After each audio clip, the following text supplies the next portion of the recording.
The rain drummed against the windows of Marina's diner as Sarah wiped down the same table for the third time that evening. Her worn sneakers squeaked against the black and white checkered floor, a sound that had become as familiar to her as her own heartbeat after 2 years of working double shifts at the small restaurant tucked away in downtown Portland. At 28, Sarah had the kind of tired eyes that belonged to someone much older. Yet when she smiled at her customers, there was still a warmth that made even the grumpiest patron soften around the edges. Before we jump back in, tell us where you're tuning in from, and if this story touches you, make sure you're subscribed, because tomorrow I've saved something extra special for you. Sarah Chen had never imagined her life would look like this. Standing behind the counter of a 24-hour diner, her dark hair pulled back in a messy bun, secured with whatever hair tie she could find that morning. Wearing a yellow uniform that had seen better days and an apron stained with coffee and ketchup that no amount of bleach could completely erase. The name tag pinned to her chest simply read Sarah in faded black letters, but it might as well have been invisible for all the attention most customers paid to her. The diner itself was a relic from the 1950s. Complete with red vinyl booths that cracked and sighed when customers sat down, a jukebox in the corner that hadn't worked properly in years, and a long counter with spinning stools that had hosted countless late-night conversations between insomniacs, shift workers, and anyone else seeking refuge from the world outside. The fluorescent lights cast everything in a harsh, unflattering glow that made the chrome fixtures look dull and turned everyone's skin slightly green. Most people who frequented Marina's diner fell into predictable categories. There were the truck drivers who stopped in during their long hauls across the country, always ordering coffee strong enough to strip paint and complaining about the price of gas. The college students would stumble in after midnight, their eyes red from studying or partying, scraping together enough change for a plate of fries to soak up whatever they had been drinking. The regulars included Mel, an elderly man who came in every morning at exactly 6:15 for scrambled eggs and wheat toast, and Jennifer, a nurse who worked the night shift at the hospital across the street and always ordered the same turkey sandwich before heading home to sleep. Then there were the customers Sarah tried not to think about too much. The ones who looked right through her as if she were part of the furniture.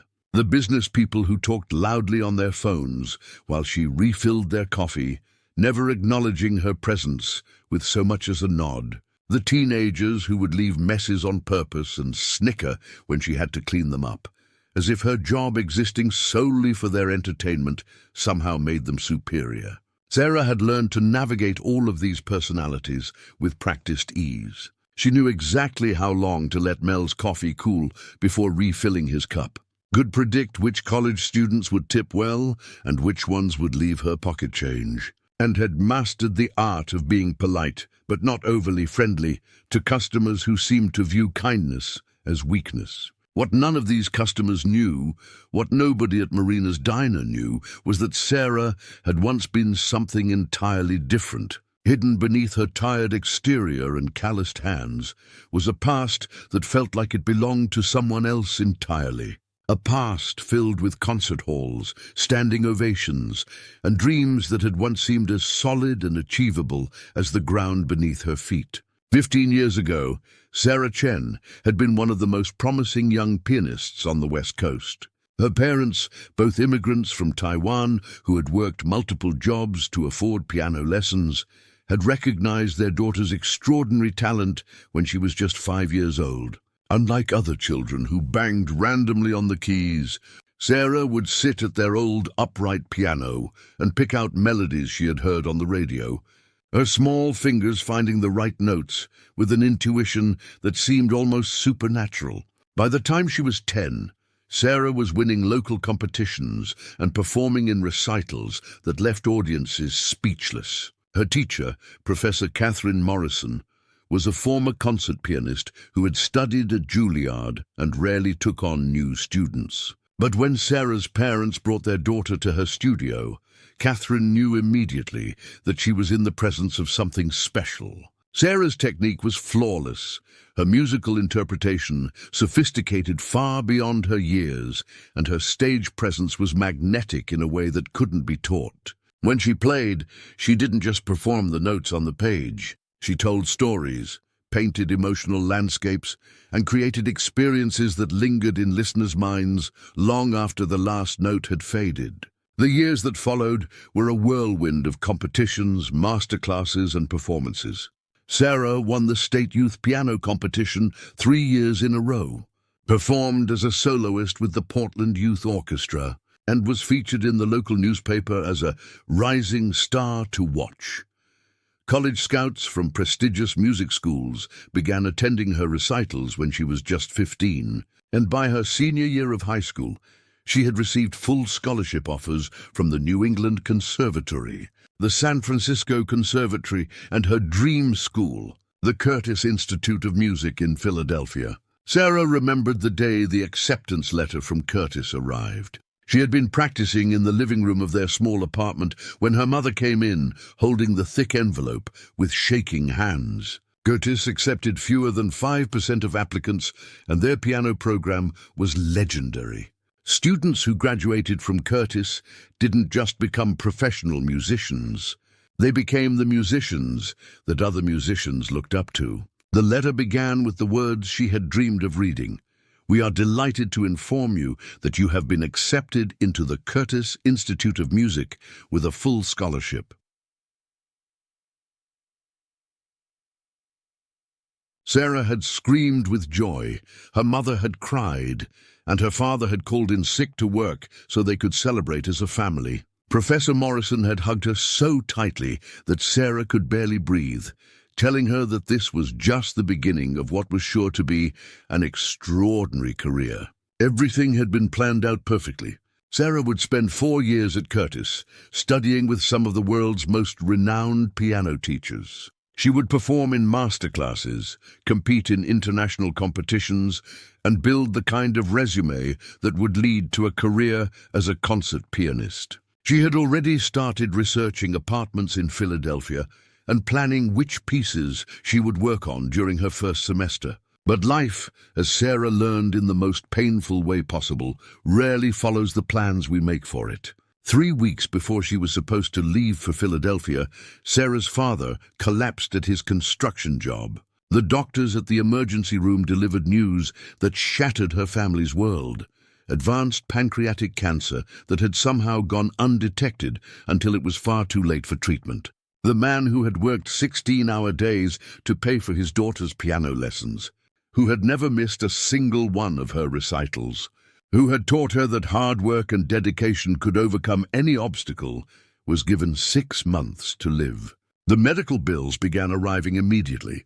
Even with insurance, the costs were overwhelming for a family that had always lived paycheck to paycheck. Sarah's mother, who worked as a seamstress in a downtown alteration shop, was making barely enough to cover their basic living expenses, let alone the thousands of dollars in medical costs that seemed to multiply daily.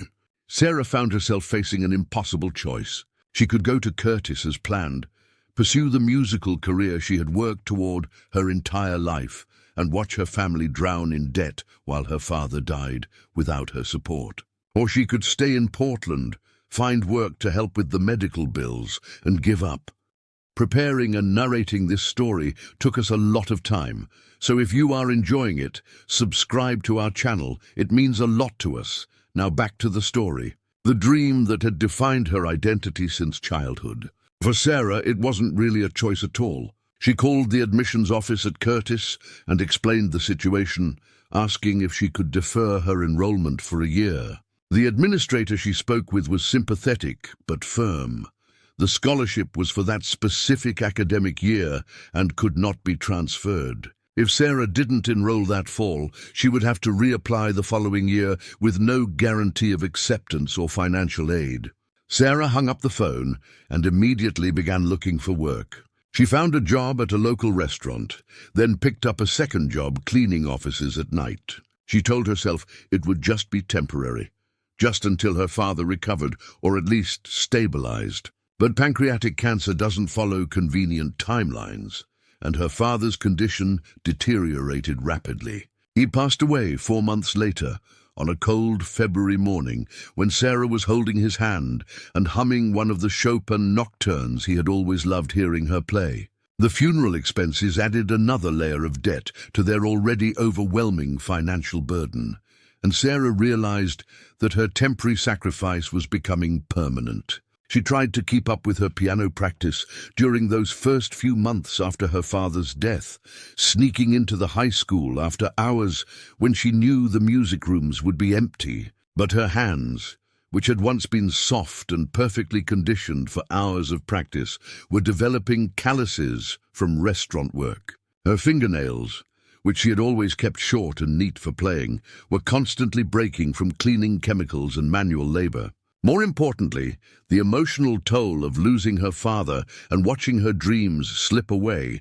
was affecting her ability to connect with the music. When she sat down at the piano, instead of feeling the joy and transcendence that had always come naturally, she felt only sadness and a deep sense of loss that made it difficult to focus on anything beyond the immediate need to survive. Months turned into years, and Sarah found herself trapped in a cycle she couldn't seem to break. The restaurant job that was supposed to be temporary became permanent when her supervisor offered her more hours and slightly better pay. The piano practice that was supposed to resume when things settled down became increasingly rare as exhaustion and depression took their toll. By the time Sarah turned 21, she hadn't touched a piano in over a year. The calluses from restaurant work had completely replaced the different kind of calluses that had once marked her as a serious musician. Her mother, who was struggling with her own grief and depression, rarely mentioned music anymore, as if talking about Sarah's abandoned dreams would somehow make the loss more real. Sarah tried a few times to get back into music. She auditioned for the local community college's music program, but her playing had become rusty and tentative. She applied for jobs teaching private piano lessons, but without a college degree or recent performance experience, parents were reluctant to trust their children's musical education to someone who worked in a restaurant. The most painful moment came when she was 23 and decided to attend a concert by a pianist her own age who had graduated from Curtis the same year Sarah was supposed to have graduated. Sitting in the concert hall, listening to the young woman perform the same Rachmaninoff concerto that Sarah had once dreamed of playing with a major orchestra, Sarah felt something break inside her chest. It wasn't just jealousy or regret. It was the final devastating realization that the life she had planned was gone forever. That was the last time Sarah voluntarily listened to classical music. She boxed up her sheet music, asked her mother to store her piano books in the garage, and made a conscious decision to stop looking backward. If she was going to survive, she needed to focus on the present, on the practical realities of paying rent and helping her mother with her own medical bills as she aged. When Sarah was 25, her mother was diagnosed with early-onset Alzheimer's disease. The irony was cruel and inescapable. Once again, Sarah found herself in the position of choosing between her own future and her family's immediate needs. She had been working at a slightly better restaurant by then, had even been considering going back to school for a degree in business or education, something practical that could lead to a more stable career. Instead, she found herself researching memory care facilities, learning about Medicare and Social Security benefits, and eventually moving her mother into her own small apartment so she could provide constant care. The disease progressed quickly, and within 2 years, Sarah's mother no longer recognized her own daughter. She passed away peacefully on a Sunday morning, while Sarah was reading to her from a book of Chinese poetry that had belonged to Sarah's grandmother. At 27, Sarah found herself completely alone in the world for the first time in her life. No parents, no siblings, no extended family members she was close enough to call in an emergency. The life insurance from her mother's policy was just enough to cover the funeral expenses and pay off the remaining medical debt that had accumulated over the years. Sarah realized that she was free for the first time since she was 18, but freedom at 27 felt entirely different from the kind of freedom she had imagined as a teenager. She was free, but she was also tired, financially strapped and carrying emotional scars that made it difficult to imagine starting over. That's when she discovered she was pregnant. The father was Mark, a sous chef at the upscale restaurant where Sarah had been working for the past year. Their relationship had been casual, born more out of loneliness and convenience than any deep emotional connection. When Sarah told him about the pregnancy, Mark made it clear that he wasn't interested in being a father. He offered to pay for an abortion and seemed genuinely surprised when Sarah told him she wanted to keep the baby. Sarah couldn't explain, even to herself, why the idea of having a child felt right when everything else in her life felt wrong. Maybe it was because she had spent so many years taking care of other people that the idea of having someone who would be truly hers felt like a gift. Maybe it was because after losing both parents, the thought of creating new life felt like a way of honoring their memory. Whatever the reason, Sarah made the decision to have the baby on her own. Mark signed away his parental rights without argument and moved to Seattle a few months later for a job opportunity that he claimed was too good to pass up. Sarah suspected he was just running away from responsibility, but she found that she was relieved rather than hurt by his departure. Emma was born on a snowy December morning after 14 hours of labor that Sarah went through alone, except for the nurses and doctors at the hospital. The moment the doctor placed the tiny, wrinkled baby on Sarah's chest, everything else in the world seemed to fade into background noise. This small person, with her impossibly tiny fingers and the wisps of dark hair that looked exactly like Sarah's baby pictures, became the center of Sarah's universe in a way that was both terrifying and wonderful. Being a single mother while working at a restaurant proved to be even more challenging than Sarah had anticipated. Emma was a good baby, but she still required constant attention.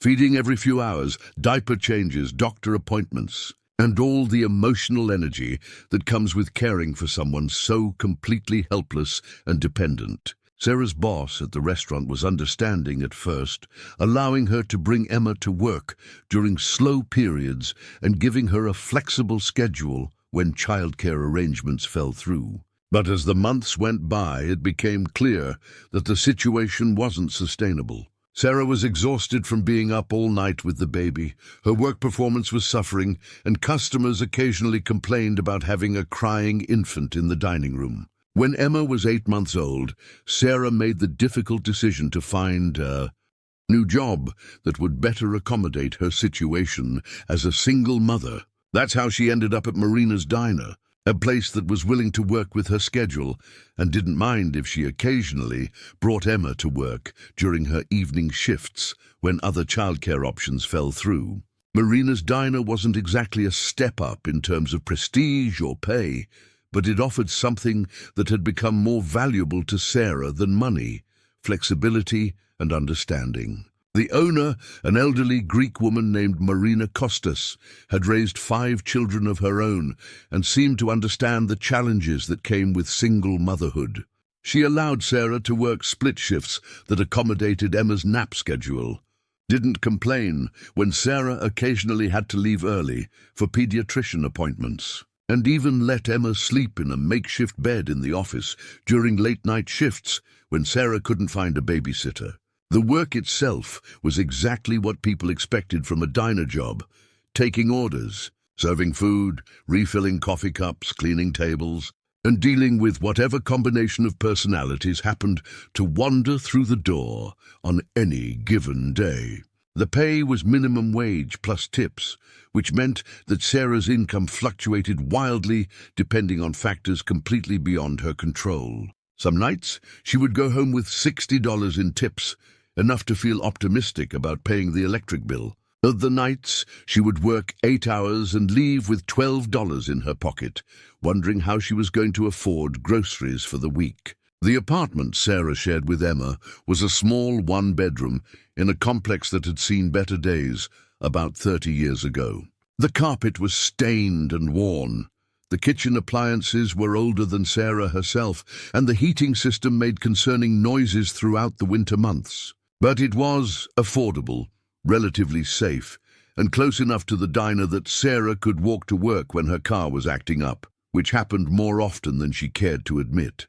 Sarah had decorated Emma's corner of the bedroom with care and creativity.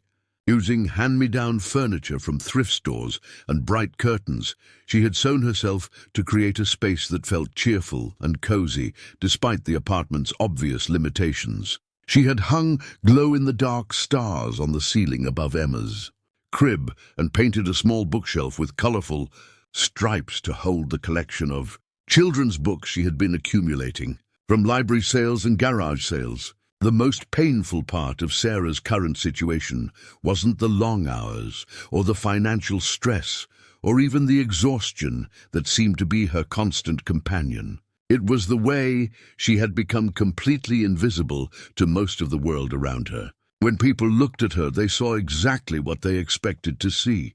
A single mother working a minimum wage job, someone whose life had probably never held any particular promise or possibility. The customers at Marina's diner fell into predictable patterns. The business people who came in for lunch would barely glance at her while ordering, treating her like a convenient appliance rather than a person. The college students would sometimes be friendly, but in a way that felt patronizing, as if they were being generous by acknowledging her humanity. The late-night crowd could be unpredictable, ranging from harmless insomniacs to drunk people who thought buying a cup of coffee gave them license to make inappropriate comments. Sarah had developed coping mechanisms for all of these interactions. She learned to smile politely without letting her guard down, to be efficient without being rude, and to deflect unwanted attention without causing confrontations that might cost her job. She became expert at reading people quickly, identifying which customers would tip well, which ones would try to run out on their bills, and which ones might become problems if given too much attention or too little. But beneath her practiced professionalism, Sarah carried a secret that felt both precious and painful. In the quiet moments between customers, when she was refilling salt shakers or wiping down the counter, her fingers would sometimes move unconsciously, practicing fingering patterns from pieces she hadn't played in years. When Emma was napping and the apartment was quiet, Sarah would occasionally catch herself humming melodies from the classical repertoire that had once been as familiar to her as her own heartbeat. She had never completely stopped being a musician in her heart, even though she had stopped being a musician in any practical sense. The knowledge was still there, buried but not destroyed, like a garden that had been neglected but whose roots remained alive underground, waiting for the right conditions to bloom again. The old, upright piano that had been her first instrument was long gone, sold years ago when Sarah needed money for her mother's medical expenses. But sometimes, late at night when she couldn't sleep, Sarah would close her eyes and imagine her fingers moving across those familiar keys, feeling the weight and resistance of each note, hearing the slightly out-of-tune middle C that her family had never been able to afford to fix. These moments of musical memory were both comforting and heartbreaking. They reminded her of who she had once been, of the dreams and possibilities that had once seemed so real she could practically taste them. But they also highlighted the distance between her past and present selves, the gulf between the life she had planned and the life she was actually living. What Sarah didn't know was that this distance was about to collapse in the most unexpected way possible, and that a single evening at Marina's diner was about to transform not just her own life, but the lives of everyone who witnessed what was about to unfold. The evening of October 15th started like any other Tuesday night at Marina's diner. Sarah had dropped Emma off at her neighbor, Mrs. Patterson's apartment, a 72-year-old retired teacher who watched Emma for $20 a night whenever Sarah worked the late shift. It wasn't ideal childcare, but Mrs. Patterson was kind, reliable, and one of the few people Sarah trusted with her daughter's safety. The dinner rush had been busier than usual. filled with construction workers grabbing quick meals before heading home, and office workers stopping by for takeout orders they would eat at their desks while working late. By 9 o'clock, the crowd had thinned to the usual collection of night shift workers, insomniacs, and people who simply had nowhere else to go. Sarah was wiping down the counter when the bell above the entrance door chimed, signaling the arrival of a new customer. She looked up to see a man in his mid-50s walking through the door, and something about him immediately struck her as different from their typical clientele. He wore an expensive-looking charcoal grey suit that had been tailored to fit perfectly, and his shoes were the kind of polished leather that cost more than Sarah made in a month. His silver hair was neatly styled, and he carried himself with the kind of quiet confidence that spoke of success and authority. The man paused just inside the doorway, looking around the diner with an expression that seemed to mix curiosity with something that might have been nostalgia. His eyes took in the cracked vinyl booths, the flickering fluorescent lights, and the faded photographs of 1950s movie stars that decorated the walls. For a moment, Sarah wondered if he had wandered into the wrong establishment, perhaps looking for one of the upscale restaurants that had been opening in the gentrifying neighborhoods nearby. But instead of turning around and leaving, the man walked directly to the counter and took a seat on one of the spinning stools. Up close, Sarah could see that despite his polished appearance, there was something tired about his eyes, a weight that expensive clothing couldn't conceal. She grabbed a menu from the stack beside the register and approached him with her practiced customer service smile. "Good evening," Sarah said, setting the menu down in front of him. "Can I start you off with some coffee?" The man looked up at her, and Sarah noticed that his eyes were a deep brown, almost black, with flecks of gold that caught the harsh diner lighting. When he smiled, the expression transformed his entire face, softening the sharp lines around his eyes and mouth. "Coffee would be perfect," he said, his voice carrying the slight trace of an accent that Sarah couldn't quite place. "Black, no sugar." As Sarah poured his coffee, she found herself studying the man more carefully. There was something familiar about him, though she was certain they had never met. Maybe it was just that he reminded her of someone, or maybe it was the way he held himself, with a kind of composed elegance that seemed out of place in the fluorescent-lit chaos of Marina's diner. "Are you ready to order, or would you like a few more minutes to look at the menu?" Sarah asked, coffee pot still in hand. The man glanced down at the laminated menu, then back up at her face.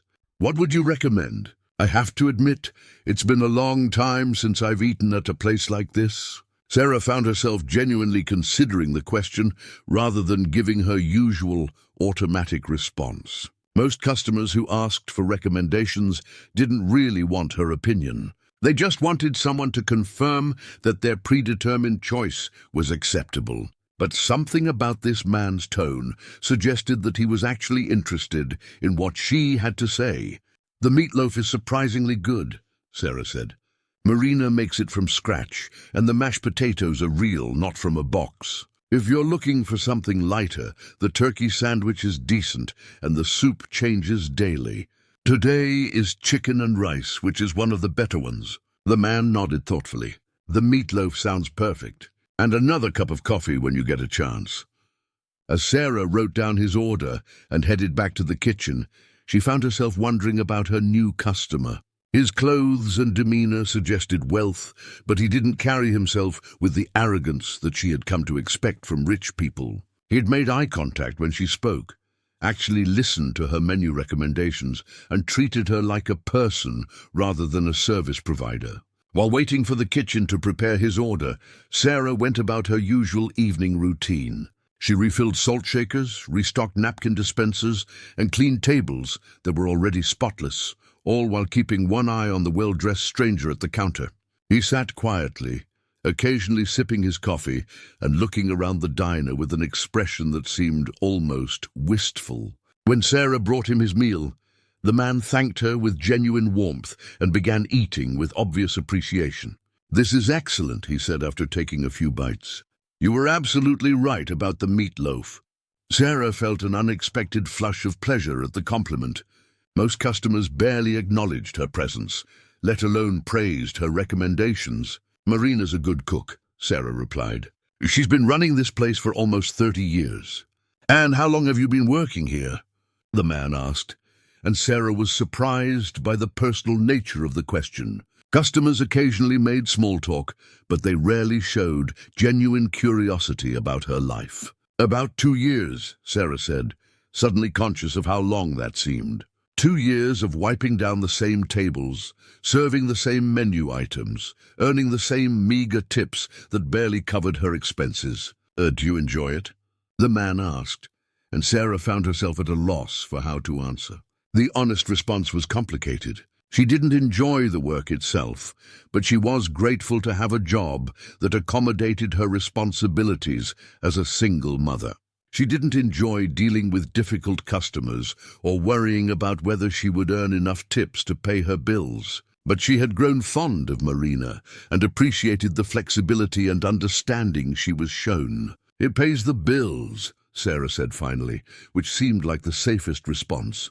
The man nodded, as if he understood everything that phrase implied. "That's important," he said simply, "especially when you have people depending on you."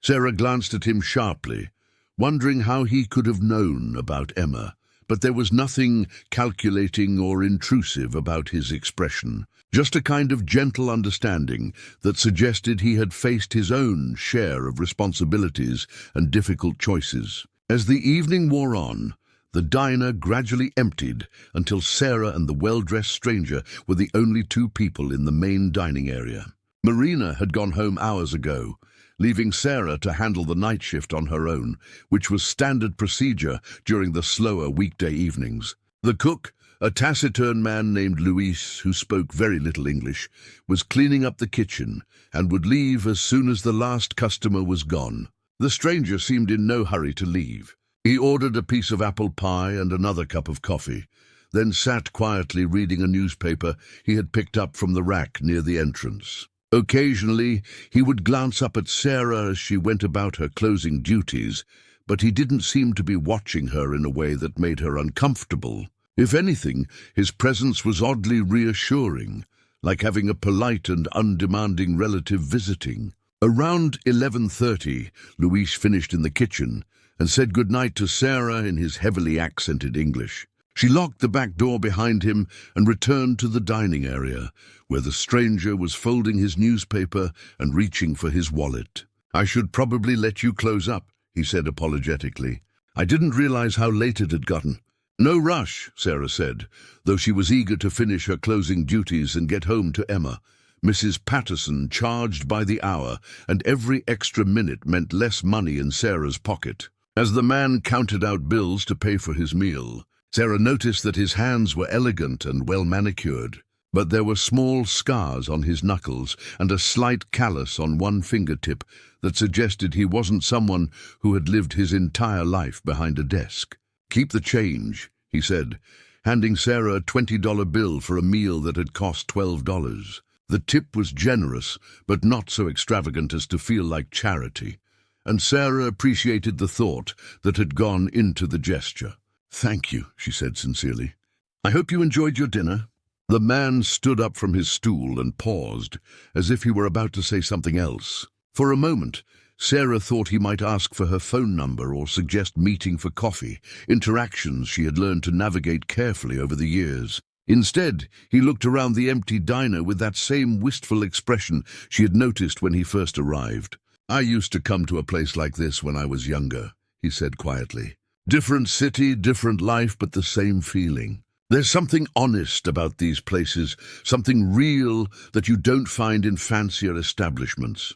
Sarah didn't know how to respond to that, so she simply nodded and began clearing his dishes. But as she worked, she found herself thinking about what he had said. There was something honest about Marina's diner, despite its worn-down appearance and working-class clientele. People came here for straightforward food and human connection, not to impress anyone or prove their social status. The man was pulling on his coat when he paused again, this time looking directly at Sarah with an expression she couldn't quite read.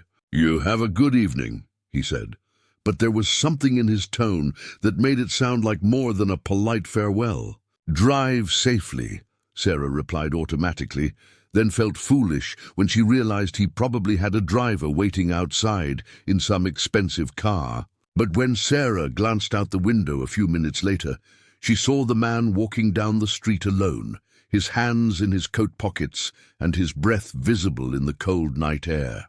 For some reason, the sight made her feel oddly melancholy, as if she had just witnessed something she couldn't quite understand. Sarah finished her closing duties quickly, wiping down the counter one final time and switching off all but the security lights. As she locked the front door of the diner, she found herself thinking about the well-dressed stranger and wondering if she would see him again. In her experience, people who could afford expensive suits didn't usually become regular customers at places like Marina's diner.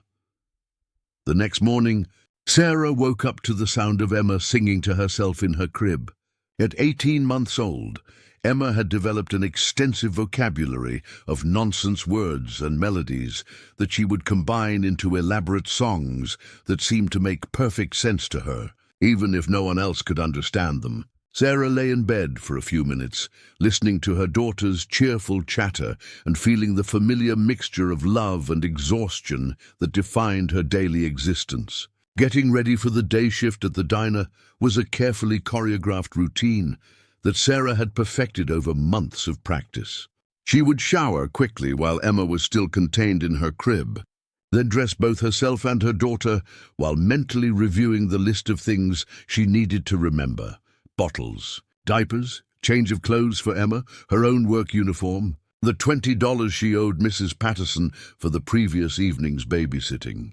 The day shift at Marina's diner was busier but more predictable than the evening shift. The morning rush brought office workers grabbing coffee and pastries on their way to work, followed by a slower period around 10 o'clock, when Sarah could catch up on refilling supplies and preparing for the lunch crowd.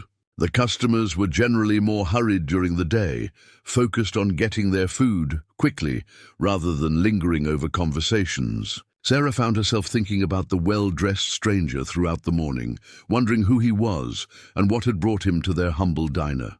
There had been something almost familiar about him, though she was certain they had never met. Maybe it was just that he had treated her with a kind of respect and attention that she wasn't used to receiving from customers, especially customers who were obviously wealthy. Around noon, during the height of the lunch rush, Sarah was taking an order from a table of construction workers when she noticed a commotion near the entrance. A small crowd had gathered around something, and she could hear excited voices and the sound of someone crying. Sarah's first instinct was to worry that someone had been hurt, but as she moved closer, she realized that the crying sounded more like joy than distress. In the center of the crowd was Marina herself, holding what appeared to be a check and surrounded by several people Sarah recognized as local business owners and community leaders. Marina's face was flushed with excitement, and she was speaking rapidly in a mixture of English and Greek that Sarah couldn't follow. "What's happening?"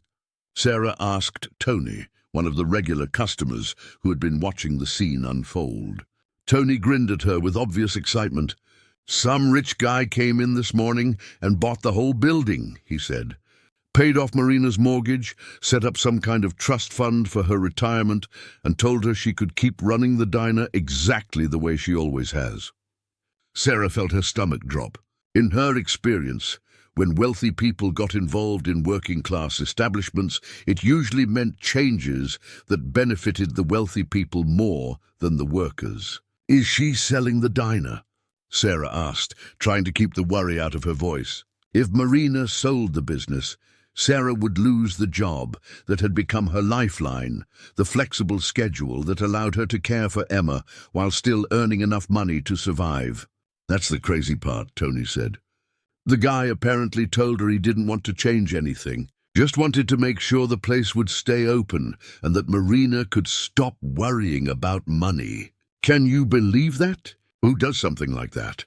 As the crowd around Marina began to disperse, Sarah caught sight of a familiar figure standing near the back of the group. It was the well-dressed stranger from the previous evening, looking slightly uncomfortable with all the attention, but smiling warmly at Marina's obvious happiness. When he noticed Sarah looking at him, he walked over to where she was standing. "I hope I didn't cause too much of a disruption," he said quietly. "I just thought Marina deserved to not have to worry about keeping this place running." Sarah stared at him in amazement. "You bought the building?" she asked, trying to process what Tony had told her. The man nodded, looking almost embarrassed by the question. Marina mentioned last night that she was worried about the rent going up again. This seemed like a simple way to solve that problem. Simple. Sarah almost laughed at the casual way he described what must have been an enormous financial transaction. Buying an entire building in downtown Portland was not something that normal people did on a whim, especially not to help a diner owner they had just met. "Why?" Sarah asked, genuinely curious about his motivations. The man was quiet for a moment, looking around the diner with that same wistful expression she had noticed the night before. "I grew up in a place like this," he said finally. "My mother worked double shifts at a diner in Chicago, and the owner was good to her when times were tough. Places like this matter. The people who run them matter, and the people who work in them matter too." There was something in the way he said those last words that made Sarah feel like he was speaking directly to her, though she couldn't understand why. Before she could ask any follow-up questions, Marina appeared at Sarah's elbow, still clutching the check and beaming with happiness. "Sarah, you must meet Mr. Alexander Romano," Marina said in her heavily accented English. "He is our guardian angel, yes? He makes sure we can keep our little diner forever." Alexander Romano. The name hit Sarah like a physical blow, though it took her a moment to understand why it sounded so familiar.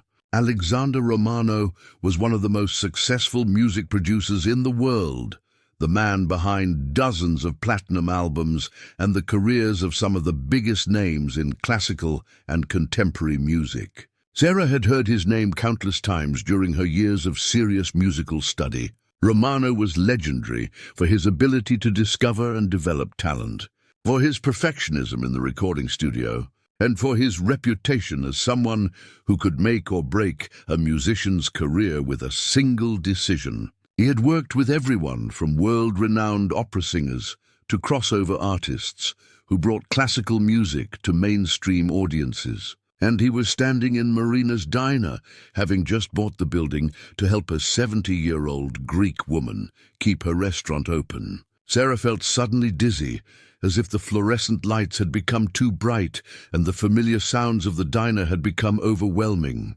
"Are you all right?" Alexander asked, noticing her expression. "You look like you've seen a ghost."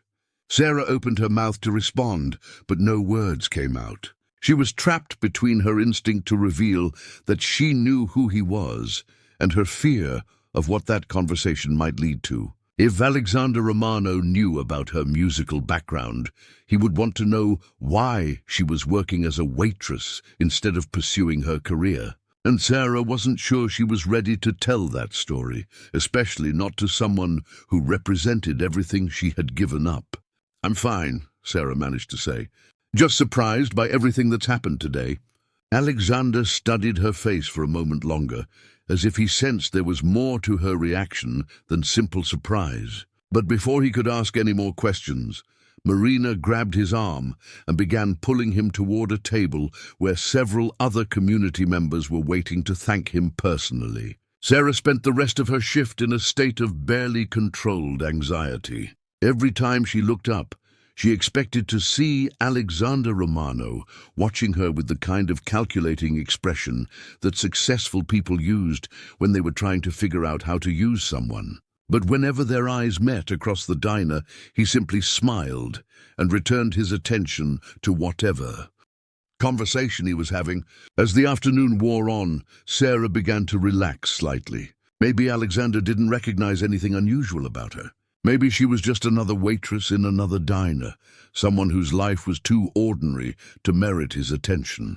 The thought was both comforting and depressing, a reminder of how far she had traveled from the person she used to be. Around 4 o'clock, As Sarah was preparing to end her shift and pick up Emma from Mrs. Patterson's apartment, Alexander approached the counter, where she was counting her tips for the day. "I wanted to thank you for the recommendation last night," he said. "The meatloaf really was excellent." "I'm glad you enjoyed it," Sarah replied, focusing on organizing the bills and coins in front of her rather than making eye contact. She was afraid that if she looked directly at him, he would somehow see through to the part of herself she had spent years trying to hide. "I was wondering," Alexander said, his tone casual but carrying an undertone that made Sarah's pulse quicken, "if you might be interested in earning some extra money. I'm having a small dinner party at my house tomorrow evening, just a few friends and business associates. I could use someone to help serve, and Marina mentioned that you might be available for catering work." Sarah looked up sharply. She had never mentioned catering work to Marina, and she was certain that Marina had never suggested such a thing. But Alexander's expression was innocent, as if he genuinely believed this was a normal employment opportunity rather than something more complicated. "I don't have any experience with formal catering," Sarah said carefully. "I've only worked at diners and casual restaurants." Alexander waved off her concern. "It's not formal at all. Just a small group of people, good food, and relaxed conversation. You would mostly just need to help in the kitchen and serve drinks. The pay is $200 for the evening, plus transportation if you need it." $200 was more than Sarah usually made in 3 days at the diner. Money that would cover Emma's childcare for an entire week and still leave enough left over for groceries. But accepting the job would mean spending an entire evening in Alexander Romano's house, surrounded by his friends and business associates, people who might ask questions or make connections that Sarah wasn't prepared to handle. "I would need to arrange childcare," Sarah said, stalling for time while she tried to decide whether the risk was worth the money. "That's no problem," Alexander said quickly. "Bring your daughter if you want. My housekeeper loves children, and there's plenty of space for her to play or sleep if she gets tired." The offer was so generous and understanding that Sarah felt tears prick at the eyes. When was the last time someone had not only offered her work, but also tried to accommodate her responsibilities as a mother? When was the last time someone had treated Emma as welcome rather than an inconvenience to be managed? "All right," Sarah said before she could talk herself out of it. "What time do you want me there?" Alexander Romano's house was nothing like what Sarah had expected.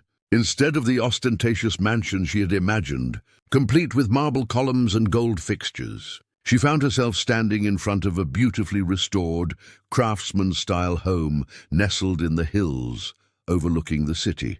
The house was elegant but understated, with warm wood siding, large windows that glowed with soft light, and a garden that looked like it had been tended with genuine care rather than professional landscaping. Sarah had spent the entire day second-guessing her decision to accept Alexander's offer. She had changed clothes 3 times, settling finally on a simple black dress that she hoped would look professional without being too formal. Emma was dressed in her best outfit, a small purple dress with matching leggings that Sarah had bought on clearance at a discount store months ago. The drive to Alexander's house had taken longer than expected, winding through neighborhoods that became progressively more expensive until Sarah felt like she was entering a different world entirely. Her old Honda made concerning noises as it climbed the steep hills, and she found herself wondering what Alexander's neighbors would think about the rusty car parked in front of his beautiful home. When Alexander opened the front door, he was dressed casually in dark jeans and a soft grey sweater that probably cost more than Sarah's monthly rent. But his smile was warm and genuine, and he immediately crouched down to Emma's eye level, introducing himself with the kind of patient attention that most adults didn't bother giving to toddlers. "You must be Emma," he said solemnly, extending his hand for a tiny handshake. "I'm Alex. I have a piano in my house that hasn't been played by someone your size in a very long time." Emma giggled and hid behind Sarah's legs, but Sarah could tell she was charmed rather than frightened. The interior of the house was even more surprising than the exterior. Instead of the cold, museum-like atmosphere Sarah had expected from a wealthy person's home, Alexander's house felt lived in and comfortable. The furniture was clearly expensive, but chosen for comfort rather than show, and every surface seemed to hold evidence of a life actively being lived. Books with worn covers, coffee cups that hadn't been immediately cleared away, sheet music scattered across a side table. But what truly took Sarah's breath away was the music room. It occupied what had probably once been the formal dining room, and it was dominated by a magnificent concert grand piano that gleamed black under the carefully positioned lighting. The walls were lined with built-in shelves holding hundreds of vinyl records, CDs, and sheets of music, and there were comfortable chairs arranged to create intimate listening spaces. "My friends won't be arriving for another hour," Alexander said, noticing Sarah's fascination with the music room. "Would you like me to show you around while Emma gets settled?"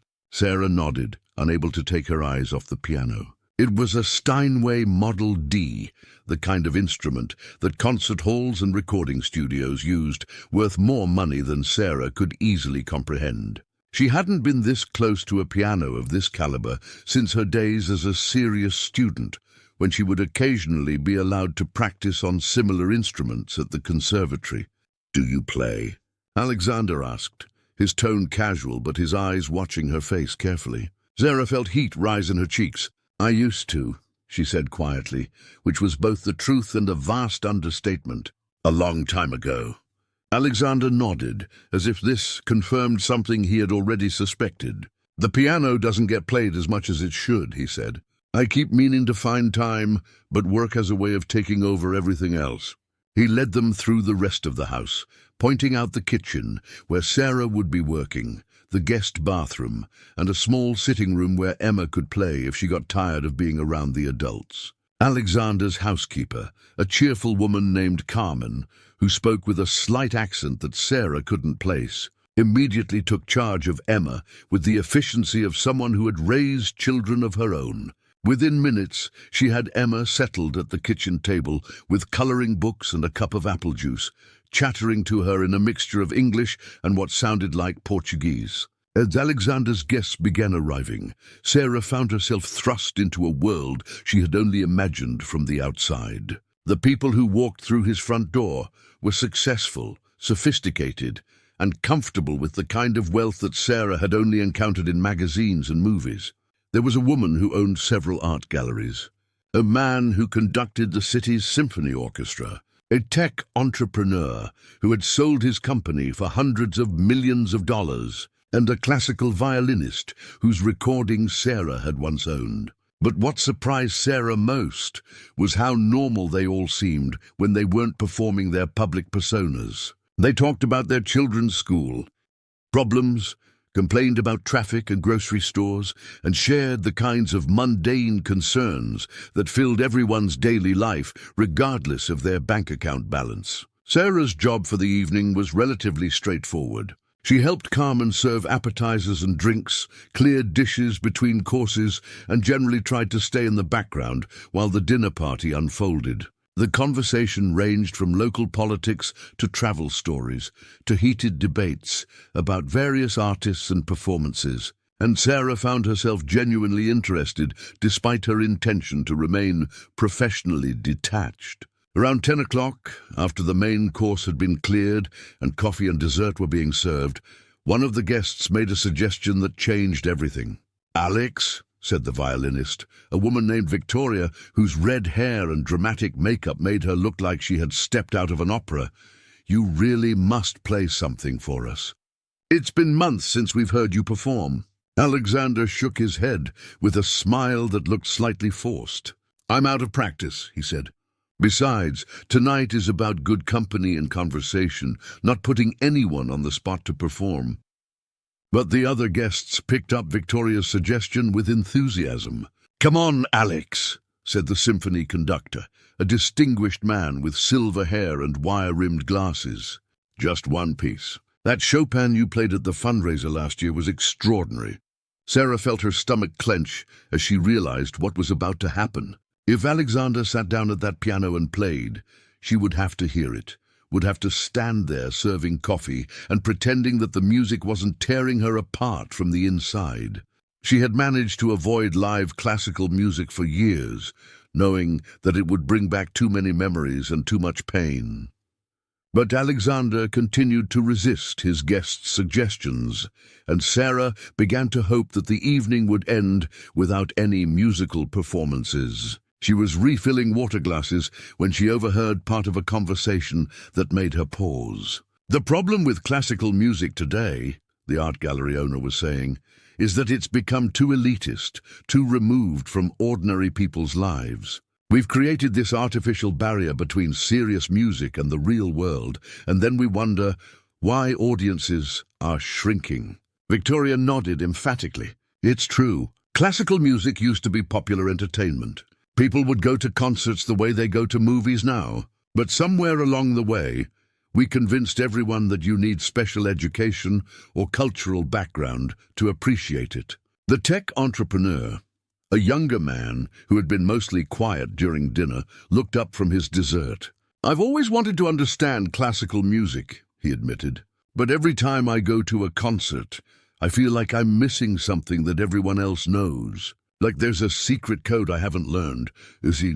Sarah found herself wanting to join the conversation, to explain that music didn't require special knowledge or cultural credentials, that the most profound musical experiences came from emotional connection rather than intellectual understanding. But she was the hired help for the evening, and her job was to serve coffee, not to participate in philosophical discussions about art and society. That's when Alexander surprised everyone, including Sarah. "You know what?"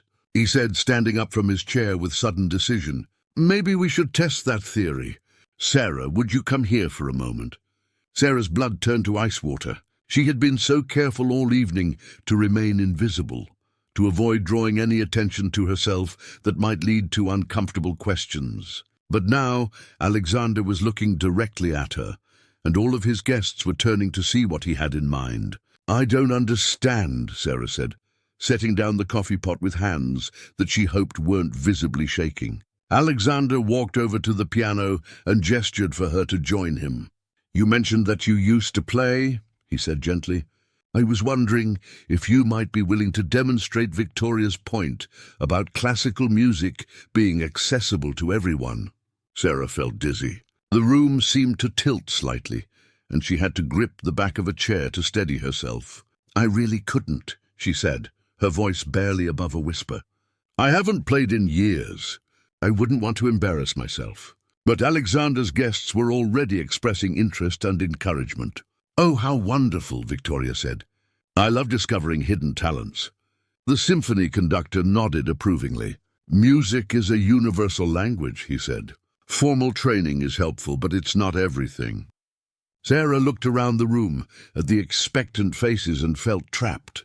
These people were being kind and encouraging, but they had no idea what they were asking of her.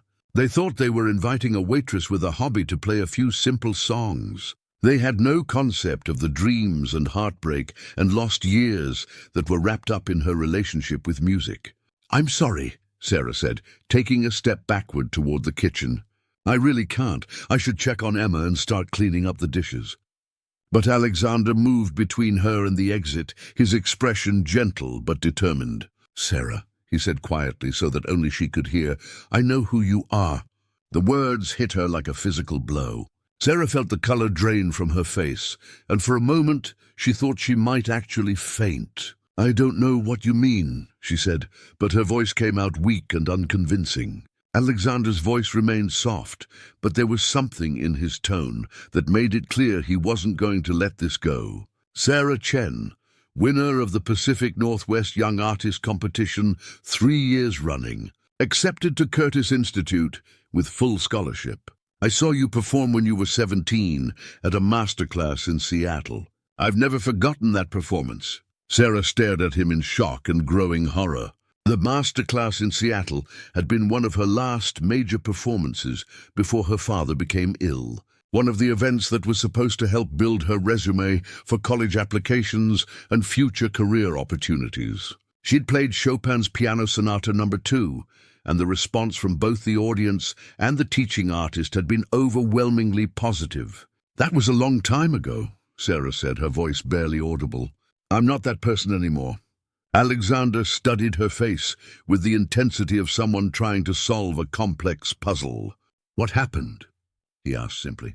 Sarah felt tears burning behind her eyes. She couldn't have this conversation, not here, not in front of all these successful people who would never understand the choices she had been forced to make.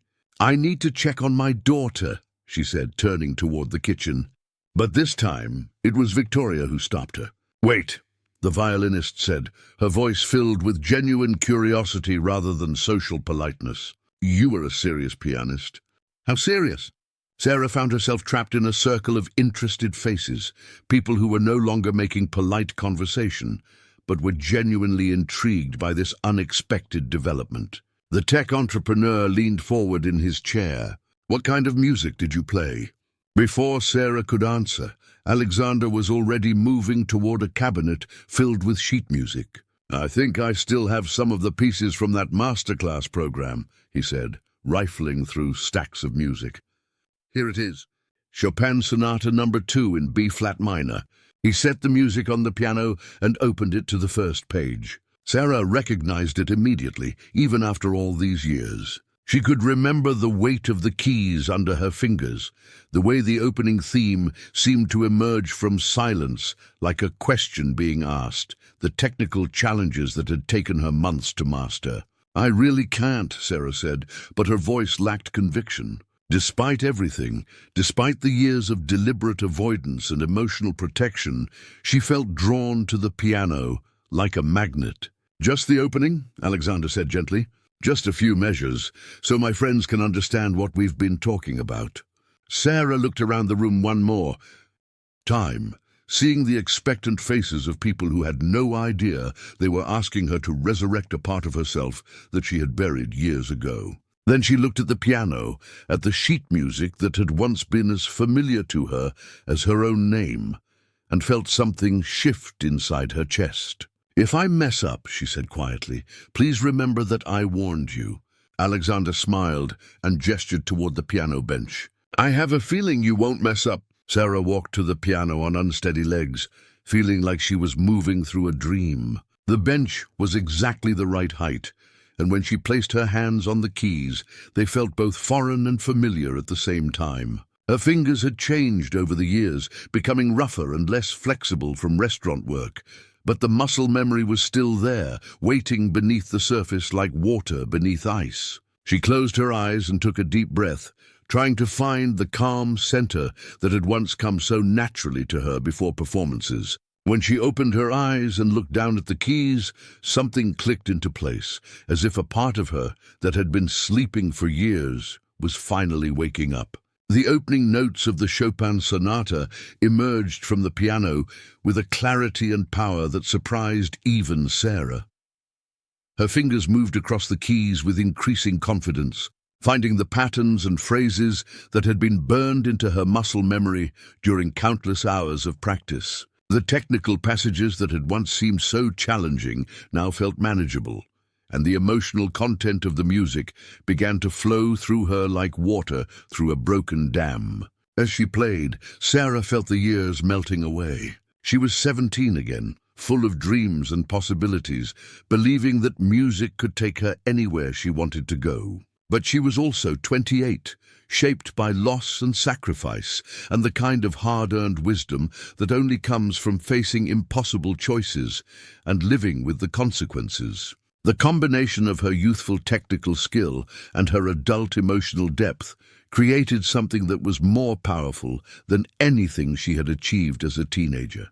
The music that emerged from Alexander's piano was not just technically perfect. It was heartbreaking and transcendent, filled with all the pain and beauty and hope that Sarah had carried with her through the years of silence. When the first movement came to an end, the room was completely silent. Sarah kept her hands on the keys, afraid to look up and see the expressions on her listeners' faces. She had poured everything into those few minutes of music, had revealed parts of herself that she had kept hidden for nearly a decade. Finally, she raised her eyes and saw that Victoria was crying. The symphony conductor was staring at her with an expression of absolute amazement. The tech entrepreneur was leaning forward in his chair as if he had just witnessed something he couldn't quite believe. Alexander was standing beside the piano with tears streaming down his face, his composed exterior completely abandoned. "Sarah," he said softly, "that was extraordinary.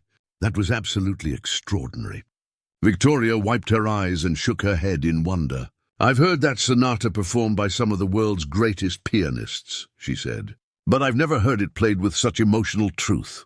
Such raw honesty." The symphony conductor stood up from his chair and began to applaud, and the others quickly joined him. But this wasn't polite social applause. It was the kind of ovation that Sarah remembered from her competition days, filled with genuine appreciation and awe. "Where did you study?" the conductor asked when the applause died down. "Who was your teacher?" Sarah found herself explaining her background, her acceptance to Curtis, and then, haltingly, the circumstances that had forced her to give up her musical career.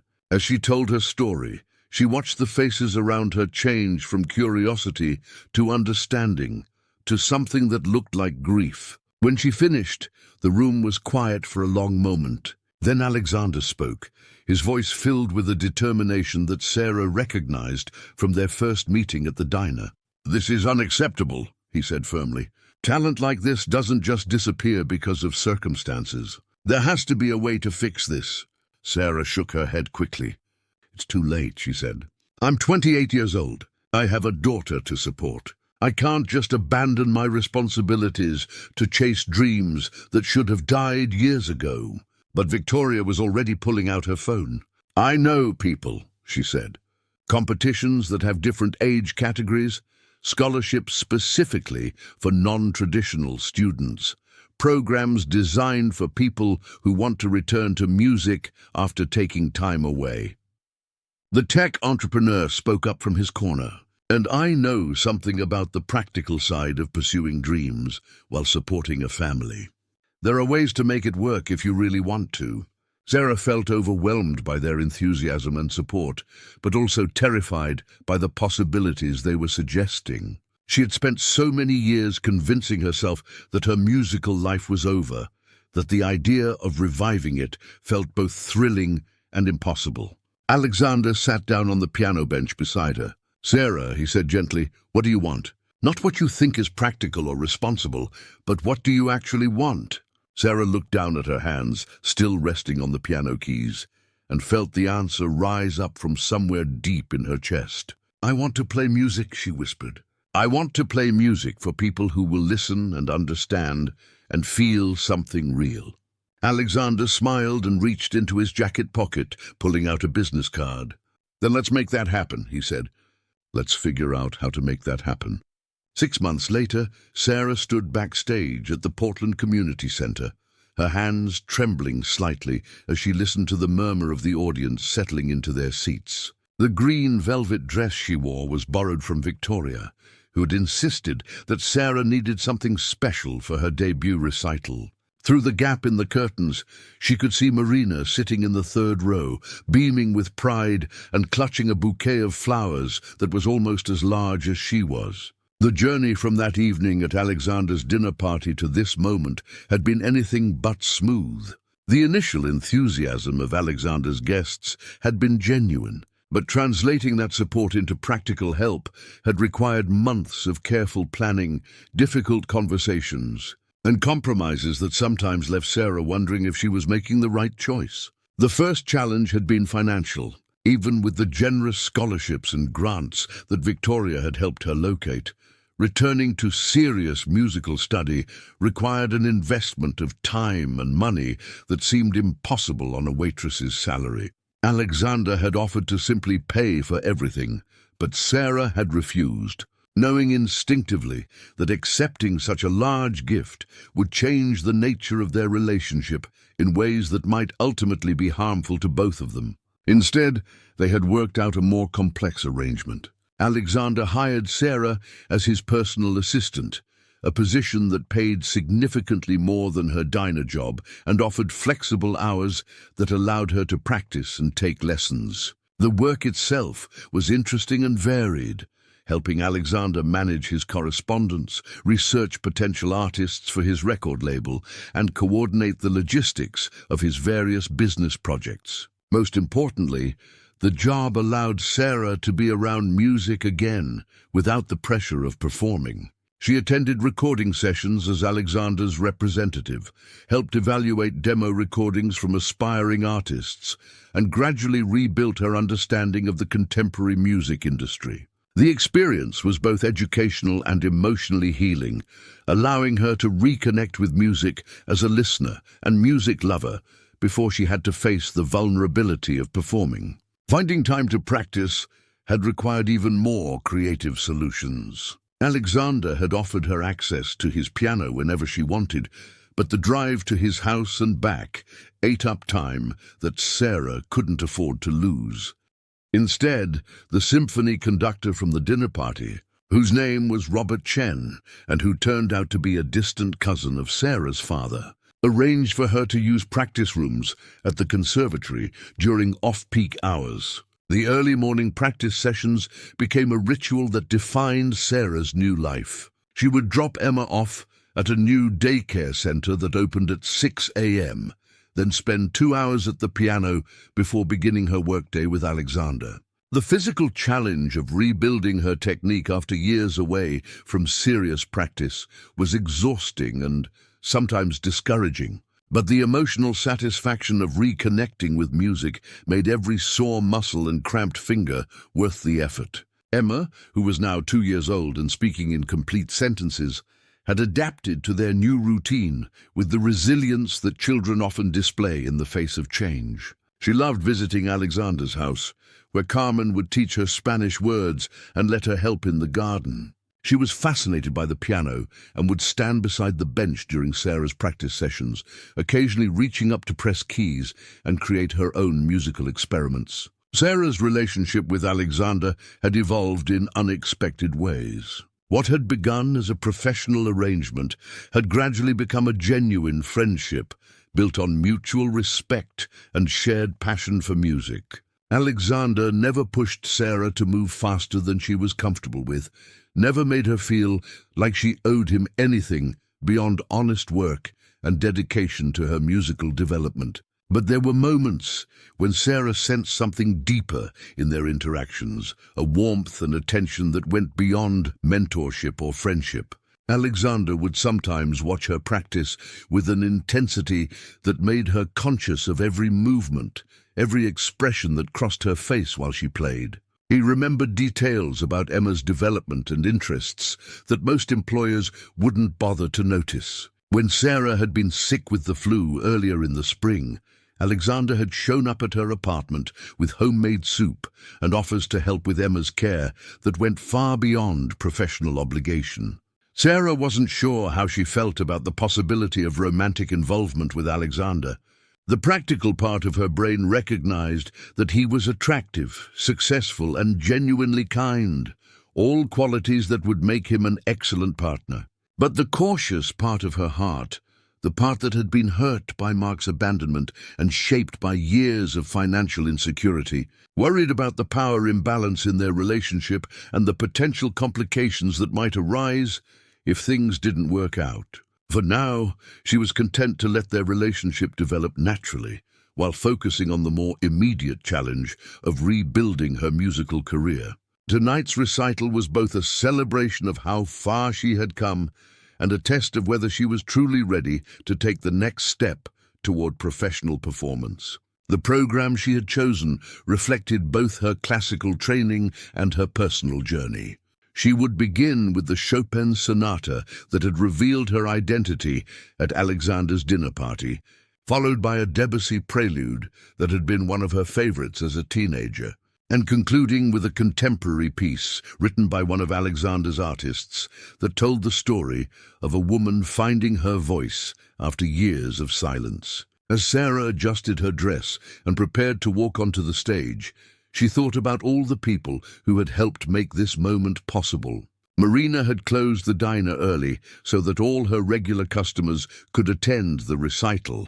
Mrs. Patterson, Emma's former babysitter, was sitting in the front row next to Emma, ready to take her out quietly if she became restless during the performance. Victoria had not only lent Sarah the dress, but had also helped her work through the emotional challenges of performing again after so many years away from the stage. Most importantly, Alexander had believed in her when she had stopped believing in herself. He had seen past the waitress uniform and tired exterior to recognize the artist who still lived beneath the surface, and he had been patient and persistent in helping that artist find her way back to the light.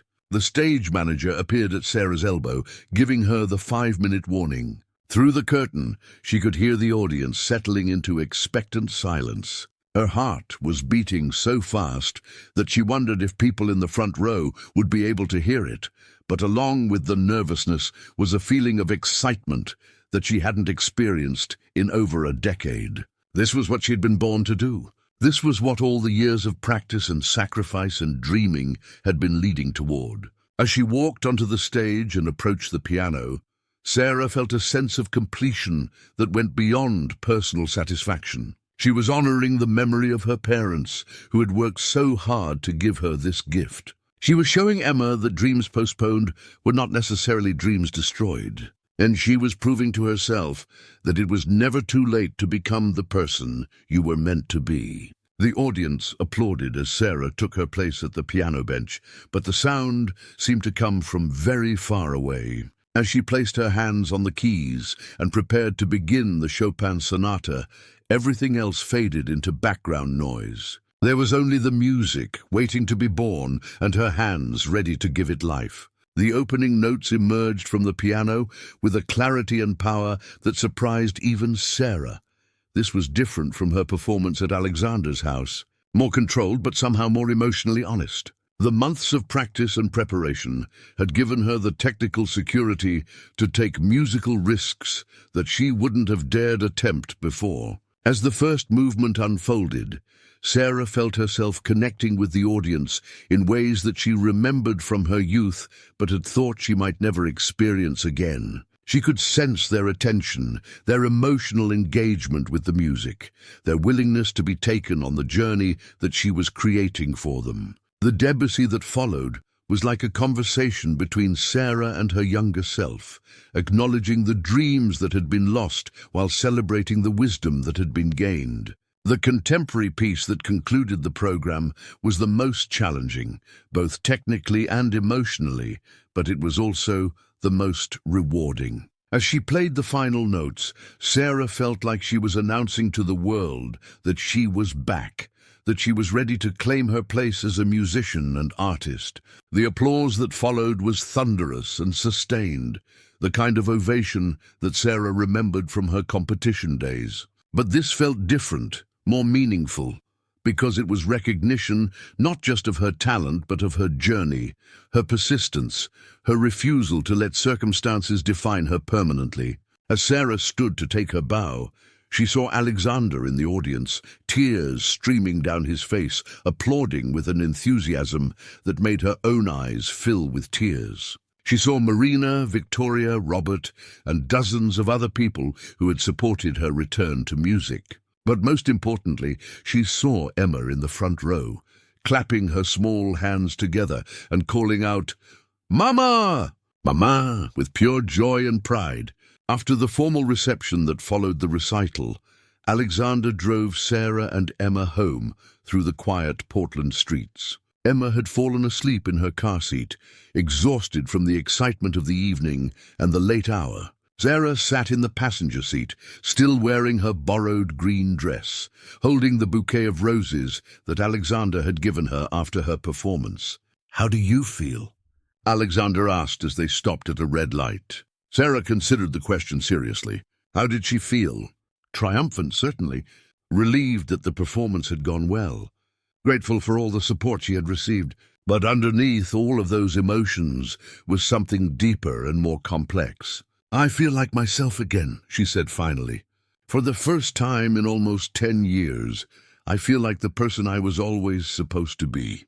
Alexander reached over and took her hand, squeezing it gently. "You were always that person," he said quietly. "You just needed the right circumstances to let her emerge again." As they pulled up in front of Sarah's apartment building, Alexander turned off the engine but made no move to get out of the car. "Sarah," he said, his voice carrying a nervous quality that she had never heard before. "I know that tonight has already been overwhelming, and I don't want to add any pressure or complications. But I need you to know that this isn't just about music for me anymore." Sarah felt her heart skip a beat, but she wasn't surprised by his words. The attraction and affection that had been building between them for months had become impossible to ignore, and she had been wondering when one of them would finally acknowledge it directly. "I know," she said softly. "It isn't just about music for me either." Alexander's face lit up with a smile that transformed his entire expression. "Would you like to have dinner tomorrow night?" he asked. "Just the two of us. No business discussions, no music industry talk. Just a chance to see if what we have in professional settings translates to something personal." Sarah looked back at Emma, sleeping peacefully in her car seat, then at Alexander's hopeful face. 6 months ago, she had been a waitress at Marina's diner, with no prospects beyond earning enough money to pay her bills and take care of her daughter. Tonight, she had performed a successful recital that would likely lead to more performance opportunities, possibly even a recording contract. And now, she was being offered the possibility of romantic love with a man who had already proven his kindness, his integrity, and his commitment to helping her achieve her dreams. "Yes," she said, surprising herself with how easy the answer was. "I would like that very much." As Alexander helped her carry the sleeping Emma upstairs to their apartment, Sarah reflected on the unexpected turns that life could take. She had spent years believing that her story was essentially over, that she had made her choices and would have to live with the consequences forever. But tonight had proven that endings could become beginnings, that lost dreams could be recovered, and that it was never too late to write a new chapter. Standing in her small apartment, still wearing Victoria's green dress and holding Alexander's roses, Sarah felt a sense of possibility that she hadn't experienced since she was 18 years old. The future stretched out before her, full of uncertainty but also full of hope. There would be more recitals, more opportunities to perform and record. There would be the continued joy of watching Emma grow and discover her own talents and interests. And there would be the adventure of exploring what might develop between her and Alexander. As she tucked Emma into her crib and changed out of the borrowed dress, Sarah caught sight of herself in the bedroom mirror. The woman looking back at her was different from the tired waitress who had served Alexander his first cup of coffee at Marina's diner 6 months ago. This woman stood straighter, smiled more easily, and carried herself with the confidence of someone who knew exactly who she was and what she was capable of achieving. Sarah Chen was a pianist again. She was an artist, a mother, and a woman who had learned that sometimes the most beautiful music comes from the most unexpected places. And for the first time in nearly a decade, she was excited to see what tomorrow would bring.